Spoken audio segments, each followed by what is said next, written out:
These are my reflections on the law of attraction, as I understand it. Anything I say here only reflects my personal view and is as true as you feel it is. Whether you agree with my view or not, either way, I'm fine with it. This one is about what I call satellite thoughts. Satellite thoughts are those that are usually produced by the habitual mind whenever a certain thought or desire surfaces in our conscious mind. For instance, through watching professional dancers, a desire to become a salsa dancer is inspired within you. A tiny little thought, God, I'd love to be able to dance like that, but does it ever feel good? For a second it feels really good because it harmonizes perfectly with your inner nature. However, if you're conscious enough, you may start noticing some background thoughts starting to creep into your mind. Those could go something like this. I'm afraid I will look ridiculous and stupid if I try it. I need to lose some weight first so people don't laugh at me. I'm not sure if I have what it takes to be a dancer. I'm too shy. I don't have the confidence. I wish I had a natural ability to dance like my daughter does, but I don't. I have never been a good dancer. It's probably not in my genes. I'm afraid I'm too old for this. I don't have a partner to go with, and it will be embarrassing to show up on my own. I'm not sure if I can afford it. I don't know which studio is good, and I don't want to end up with a bad studio. These are often called fears, doubts, limiting beliefs. But whatever you call them, those thoughts are like parasites that attach themselves to a particular desire. Again, they may seem true, but in reality, they are nothing more than a product of our habitual, conditioned mind. And like all parasites, they suck life and energy out of our desire. How do you recognize them? Well, each of them makes you feel bad, insecure, resentful, worried, angry, jealous, doubtful, inadequate, incompetent, unworthy. If their combined negative power is high enough, they can, and usually do, completely outweigh the power of the original desire and make us give up on it. Has it ever happened to you? It sure as heck happened to me countless times before, like a pack of coyotes that take down the moose if the moose is weak and the pack is big enough. The moose goes down, and along goes our desire, our dream, our ambition. Right down the drain. And how does it feel? Let's be honest. It sucks. So, is there anything we can do? Anything we can do to make sure that those negative satellite thoughts don't kill the desire?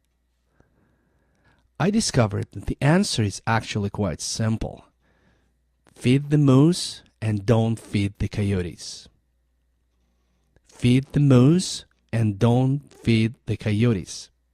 If the moose is strong enough and coyotes are small, and there are few of them, the moose will easily fight them off or even scatter them away completely. Otherwise, they can take the moose down. Here's a few simple steps that seem to work for me. Maybe some of you will find them helpful as well. Step number 1. Turn on the headlights. That's probably the most important one. You can't fight something you can't see. You have to be able to see the coyotes. See what they look like. See how big or how small they are. See how many there are. Consciousness is the main tool. Be conscious. Recognize them as they come. then recognize you recognizing them. I found that sometimes it helps to write them down. You'll be amazed how much power simply writing those thoughts down has. Step 2. Recognize your power.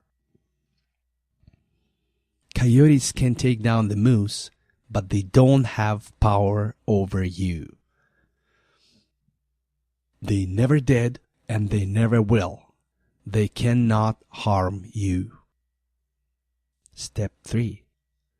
Stop feeding the coyotes. Don't dwell on those thoughts. When they show up, recognize them and shoo them away. Yes, I know they will likely show up again later, those buggers. Chase them off again, and again, and again, until eventually they will stop showing up. I promise. I know it can feel like nuisance at times. Yes, it takes a bit of patience, a bit of willpower, but eventually it will happen. They will stop coming back if there is no one there to feed them. Step 4. Neutralize leaders of the pack.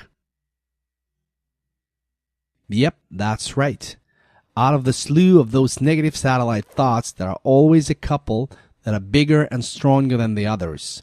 Usually, those are the thoughts that represent some long-standing pattern that often traces back into your early years. And that's when it might be time to bring in your German shepherds. Those are positive counter-thoughts that neutralize the negative ones. How do I define a positive counter-thought? It's a thought about the particular topic that feels good. Be easy on yourself. It doesn't have to make you feel ecstatic or elated, but it must feel better and bring a clear sense of relief compared to its negative counterpart. For example, for "I'm afraid I will look ridiculous and stupid on the dance floor," you might choose one of these. Everyone started as a beginner at some point. Nobody expects me to be perfect on my first day. I'm sure I'm not going to be the only newbie in the class. There will be other newcomers as well. Or, for "I'm not sure if I have what it takes to be a dancer." You could think of something like this: "I've done other things for the first time in my life, and they turned out okay.